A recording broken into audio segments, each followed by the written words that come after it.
Recording in progress. Hey guys, I'm a newsletter creator and I want to talk about, is it worth having more than one newsletter?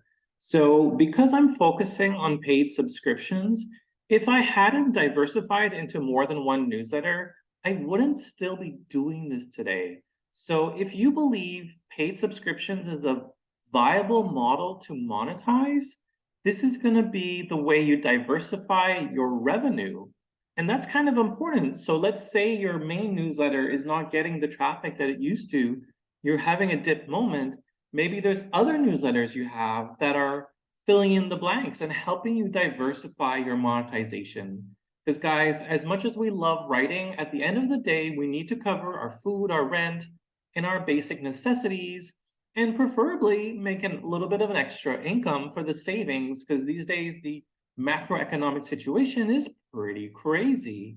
Rents are going up way faster in the last few years than wages. Wages at least are going up a little bit in compensation.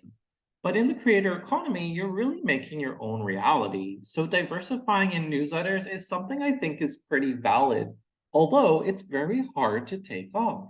So I'm going to share my screen and I'm going to give you really a front row seat into how I'm experiencing this.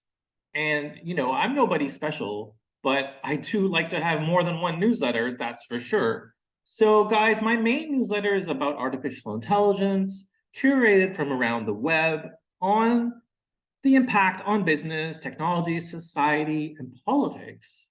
So currently my main newsletter, it's really driving the majority of my income. And by the majority, I mean probably at least 80, 90% of my income. So if I go to my subscribers, I'll show you how it's been growing all time, paid subscriptions. So here we are, we're at about 245 paid subscribers, which is a nice amount. There's a lot of supporters who are interested in artificial intelligence. So this is hovering around 21,000 American dollars. So I'm actually making more than this because there's people who are coming in and out constantly, right? So in a given month, I'll be making 4,000 just on this newsletter, although it says if everything stayed the same, you'd only be making 21,000, right? So I have all of these other newsletters. I have newsletters on Beehive and on LinkedIn, and I'm going to show you why I think that's important, why diversifying your writing on different topics is actually worth it. So unexpectedly, I have a newsletter on quantum computing, which has taken off surprisingly well. And the reason is there's far less newsletters on this topic. Hence, what's going on with my internet? Hence, I'm charging a lot more for the quantum computing newsletter. So I happen to be charging around more than double what I am with the AI newsletter. So let me just try and go to LinkedIn and show you my LinkedIn newsletter. It seems my internet is having some issues, whatever. This is just a spiel about, so I also have very modest Beehive newsletter approach. And the reason being is I think it can increase your network size of your recommendation community, right? Because really your peers recommending each other, you're sharing your readers. You're literally sharing your new readers with each other. And it's a great way to allow the community to grow outside of the algorithmic influence, right? So for me, diversifying newsletters and having more than one has given me a little bit of a cushion, because the first year you're going to find monetization can be really slow unless you're a brilliant author or an influencer on Twitter or LinkedIn. In my topic, growth has been actually rather slow in my first year. Whereas I was able to grow a newsletter on LinkedIn over a decade, over 200,000, that wasn't really monetizable because LinkedIn didn't give me access to my own list. So I basically had to start from scratch on Substack, which is my favorite platform, even though in technology, there's not that many creators and writers as far as I can tell. So while my main newsletter, AI Supremacy, has scaled really pretty satisfactorily over the first year, The other newsletters that are doing well are my quantum computing one, my stock market and investing one. And by well, I just mean a few $100s a month. I'm not talking thousands and thousands of dollars, right? You still have to really be an expert in your field for people to trust you and to believe that your content has some value, has some return on investment, has some ROI for them, right? So I'm not an expert in any of these topics, but I'm really into covering emerging technology and aspects of the future, questioning the reality of big tech, monopoly capitalism, surveillance capitalism, and all these things seem to resonate with some part of my audience. And what I'm noticing is there's a lot of turnover, guys. There's a lot of people who come in, see your content, might support you for a couple of months, and then decide to go elsewhere. And that's perfectly fine, but that's really the way this is working. So I'm a high frequency writer. I might as well be having more than one newsletter. There's nothing wrong with that. So sometimes I'm mirroring the content, changing the title, changing the image, maybe doing some minor adjustments, but I'm not necessarily writing original material in every newsletter, right? A lot of it is taking pieces of my work from other newsletters, combining it together, repurposing the content. And I'm really getting into venture capital now. I want to get into biotechnology, synthetic biology, genomics, and space technology. So the way I'm seeing a lot of the robotics and AI go in terms of the Cold War between the US and China in technology is really space technology and biotechnology, right? This is the new kind of the new frontier, right? Healthcare, education, and biotech and space. And so this is how I'm approaching covering emerging tech, having more than one newsletter. And while monetization is difficult, I feel it's really optimal because as all these platforms are growing, I have different price points for all of them, right? So I have way fewer subscribers for my investing or quantum computing just because the amount is so much higher. So if I'm only charging $8 a month for my AI supremacy, even though that's the bulk of my work, the bulk of my hours every week is going into that one. The others are really rare, right? I'm covering penny stocks and investing. Who else is covering penny stocks? I don't know anybody. I mean, I'm sure there's tons out there, but I'm just not aware of that. In quantum computing, there is only a handful of quantum computing writers, from what I can tell, in the whole world, right? There's not that many journalists, not that many freelancers, not that many amateur futurists like me who are covering that. So it's kind of a premium. There's tons and tons of AI newsletters. So what, right? I mean, it's hard to stand out. So having different newsletters means having different niches. Maybe the audience has something in common, right? Like I'm a technology writer. I'm typically writing about innovation, emerging technology. So instead of doing this once a week in some kind of a compilation, I'm doing it frequently. A lot of my newsletters are way more frequent than once a week. So this provides me with the brain food to continue researching and continue writing, which is really my passion here. I just want to cover my needs. I want to cover my family's expenses. I want to be, a breadwinner that's at least doing his job, but following his passions as well in life. And so I'm not looking for gimmicks about how to, monetize more with advertising and affiliate marketing. That stuff is really not for me. I've realized for me, I like the ideology of Substack, which focuses on the paid subscriptions.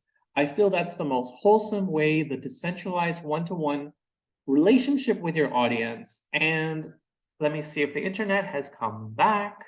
Because I really want to show you guys. All right, so this is my quantum computing newsletter. And I'm starting to make a little bit of money on this one. And by little bit, I don't mean very much. But I have 23 paid subscribers. And so this is 4,000 a year, 4,000 US a year, where I'm living in Taiwan as a digital nomad. It's actually almost enough to pay my rent, literally, right? So just this newsletter is enough to pay my rent, guys. And so I have others. I haven't monetized all my newsletters in a very effective way, but my point is if you're diversified across different channels, so this one is about 2,000 US dollars a month. So you're starting to see how bundling all these things, it's diversifying my revenue. I just keep writing about what I'm interested in, right? I'm doing this anyways. I'm following these links every day. I'm doing my own curation of all these topics, giving my own opinions on this news. I might as well be being paid for what I'm into, right? So I'm not just a creator, I'm actually trying to synthesize all this news that I notice every day, right? What's happening? Why are people talking about quantum computing as it relates to space technology? Well, I want to connect the dots for my audience, right?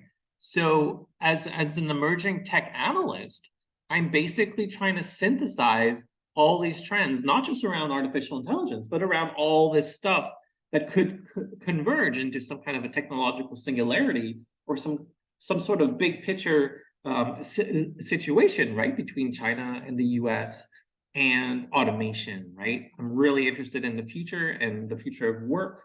And I believe that automation is going to disrupt more jobs than it creates because we've never seen automation like this.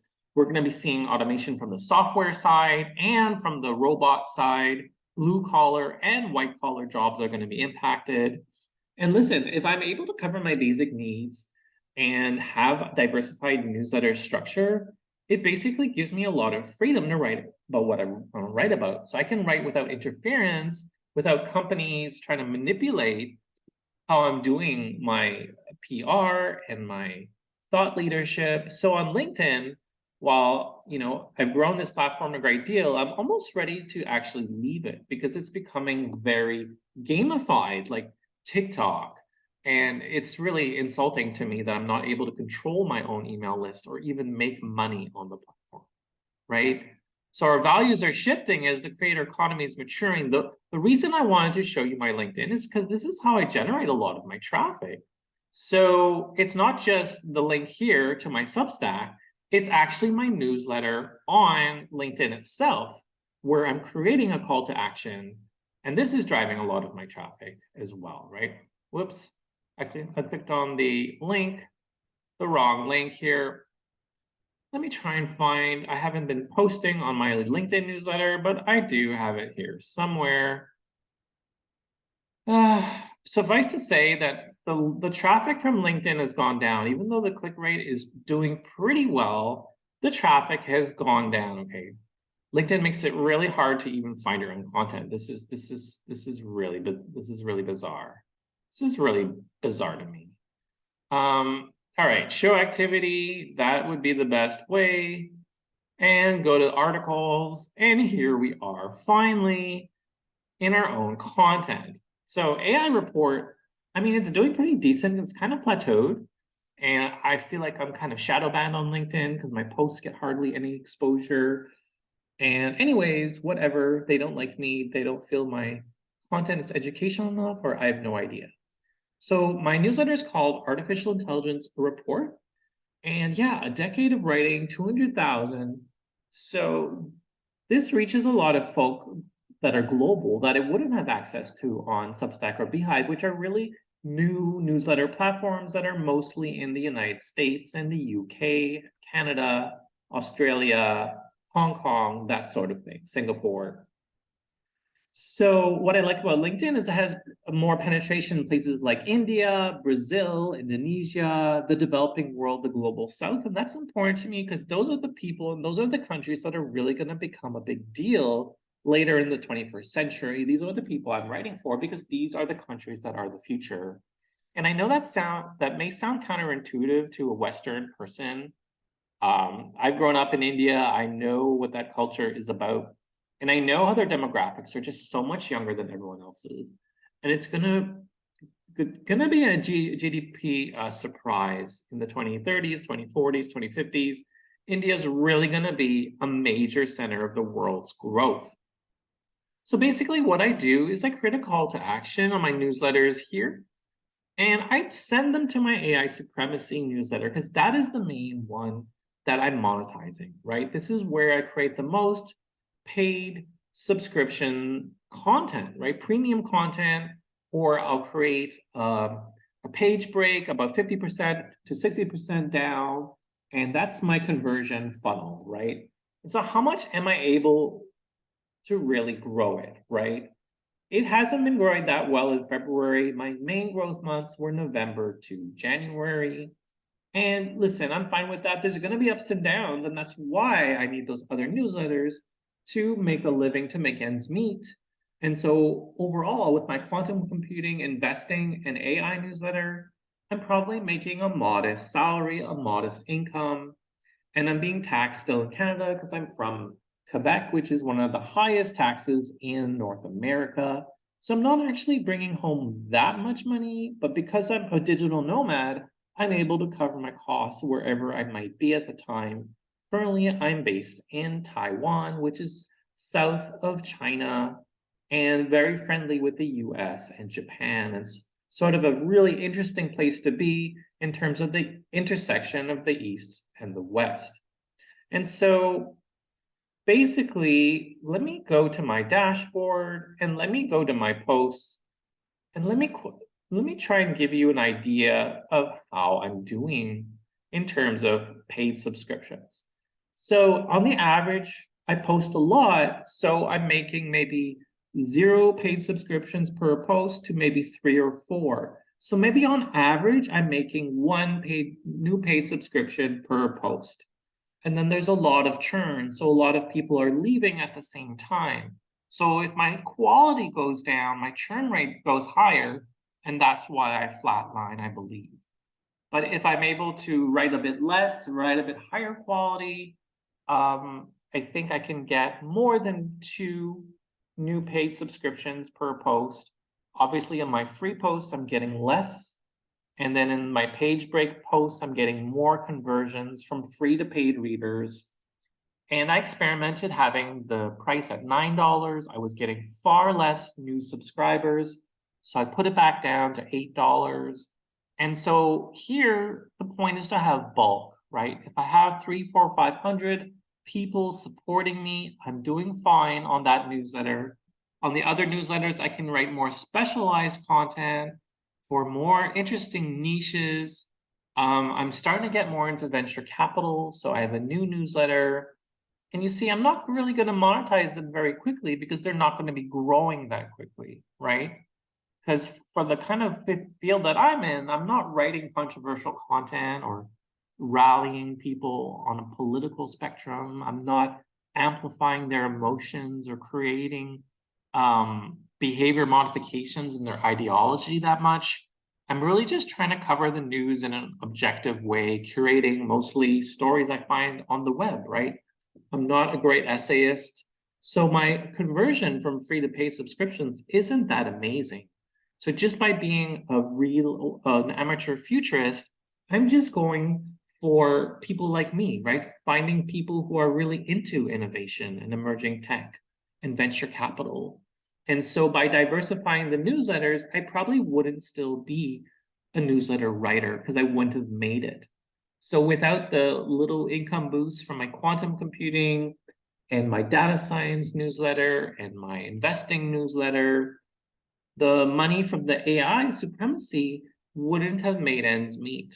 So that's why I recommend people have newsletters on all these different platforms.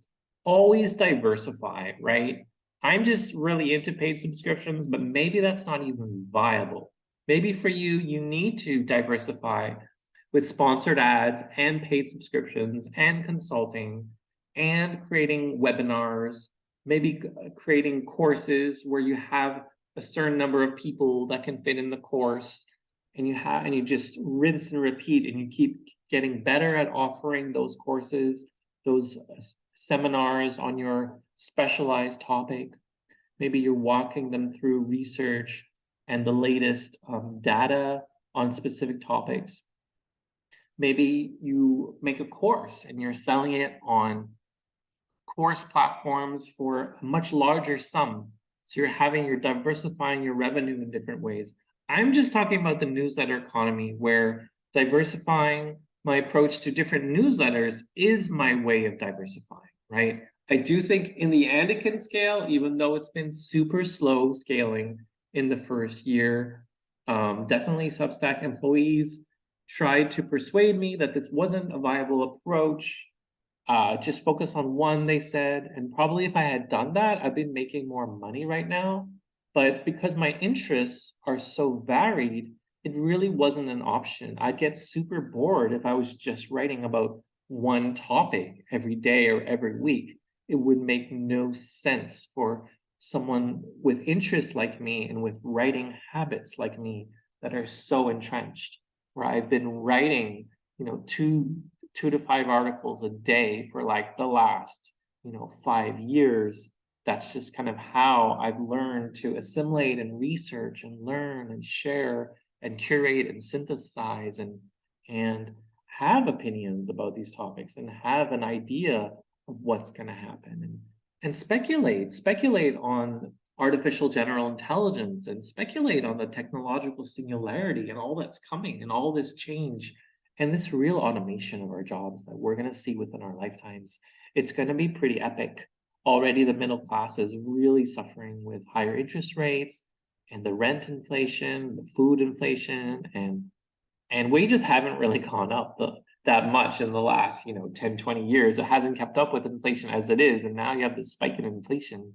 The middle class is really churning, and every generation we're going to see lower fertility rates. Like we've seen, more and more countries are coming out with this news that their fertility rates are just tanking, and no one really understands why, and they're throwing money at the problem, but money is not the issue. It's about equality, right?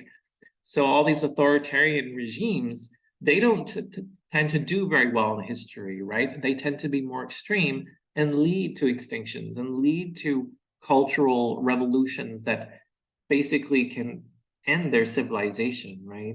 So we're at a weird crossroads in the world these days. And people don't realize that extinction is a possibility for civilization. It doesn't necessarily just keep going on and on and on, right? There's a certain amount of social unrest and mistrust in government.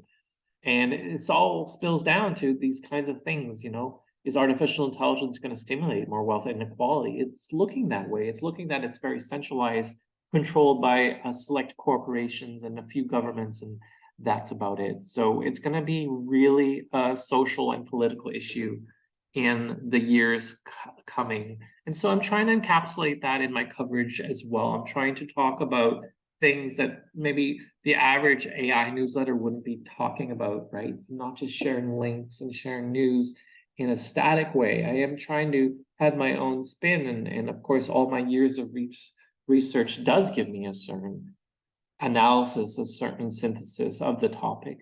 And so while being a newsletter writer is a grind and it's a toil, I find that if you have more newsletters, it sort of protects you a little bit from burnout, because maybe one week I want to write less about data science and more about quantum computing, or maybe the news cycle in AI is just a bit slow. So I'm going to be writing more about investing and penny stocks. And in this way, I'm able to balance my interests and my monetization in a way that's kind of more balanced and more realistic, right? You don't want to burn out on the same topic. You don't only want to be talking about your niche, especially if you're a crazy writer like me that is trying to write every day. I'm not a weekly newsletter. I'm not going to ask you to pay for a newsletter where I'm only giving you one article a week and maybe a podcast and maybe another paid article. I really want to deliver the best of what I'm capable of. And so for me, the high frequency, the open rate goes down, which lowers the correlation with conversions, but the opportunity for conversion is so much more regular and so much more frequent. It's a really different model. I don't see many writers like me that are diversifying in newsletters and writing so frequently. It's a crazy approach. And I'm not sure it's going to work, but this is who I am and this is how I'm writing. And I just wanted to share with you guys. So I'm probably making 80%, 85% of my revenue from this one newsletter, but I happen to be diversified in these other newsletters. And it protects me and it shields me and it enables me to write about what I'm really interested in, right? I don't need to cover just the PR. Oh, Microsoft is releasing its AI to all of its other software. Listen, there's other people that can do that better than me. I'm not a fanboy of Microsoft here. I'm not going to be covering Bing AI. I tried it. I didn't like it. I'm not going to be covering it that often, right? So I'm able to cover things like robotics and, autonomous cars, and other trends I'm seeing that are more related to the venture capital and investing. And so kind of growing my business knowledge and my global knowledge about all these companies, not just in the US, but in Europe and in China. And so having a more holistic feel for how all these different topics intertwine, right? And so that's why I want to have more space content and biotechnology content, because the way venture capital is working is changing with these higher interest rates. So generative AI, while it's incredible, there's so much more going on to how the future of work is going to look like in 10 or 20 or 30 years.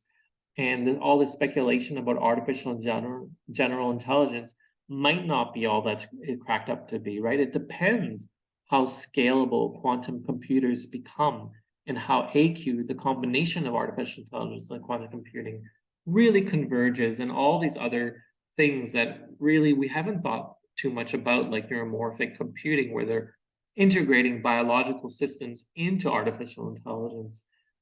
And even a synthetic biology component combined with the quantum computing could create an artificial intelligence that's very different than what we have today, and probably more able to take on things like self-learning and generalizations and common sense and all these other things that our current approaches still haven't really realized as transformative as large language models are. Anyway, I'm rambling on a bit, but the point being is diversifying your newsletters is actually a good idea. And I think I'm sort of proof of that. Even though it's slow and hard going, and I probably haven't done it very well, having newsletters at different price points is really interesting because you get a feeling for how conversion occurs across different spectrums, right? So the people who are able to afford my $18 a month of my quantum computing, these are physicists and academics and business people and CEOs and people that for them that's nothing.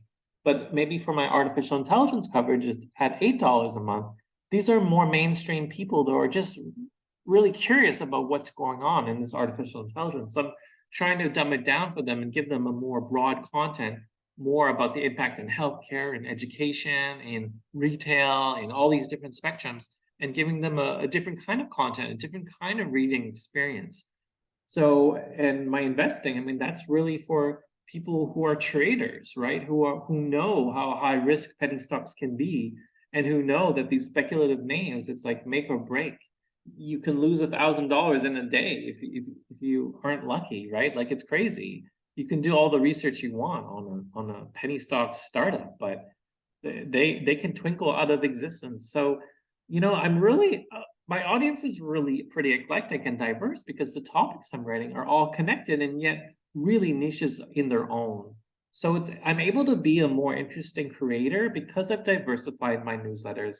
And so I recommend you do that across Substack, Beehive, LinkedIn, and elsewhere. There's no reason to be faithful to only one platform. If you like Medium, write a lot on Medium. Medium can give you some good SEO, some algorithmic exposure in that echo bubble. And that might lead to good things, right? You might gain more confidence. Oh, I have 10,000 followers on Medium. Maybe that means something. Maybe that means you can monetize the content outside of just their paywall. Maybe you can create a side business out of that. Who knows? But for paid subscriptions, I really think Substack understands the ecosystem the best. And I think Substack Boost helps you with the conversion optimization and the churn reduction that are the essential elements of growing a newsletter online. So that pretty much sums it up to me. Sorry I ranted a little bit, but I was talking about diversification of newsletters, and my final analysis after about a year and 2 months is that it's probably a good idea that I actually did this because it's enabled me to make ends meet, even when things have been really slow at the beginning. All right, guys, I'll see you next time.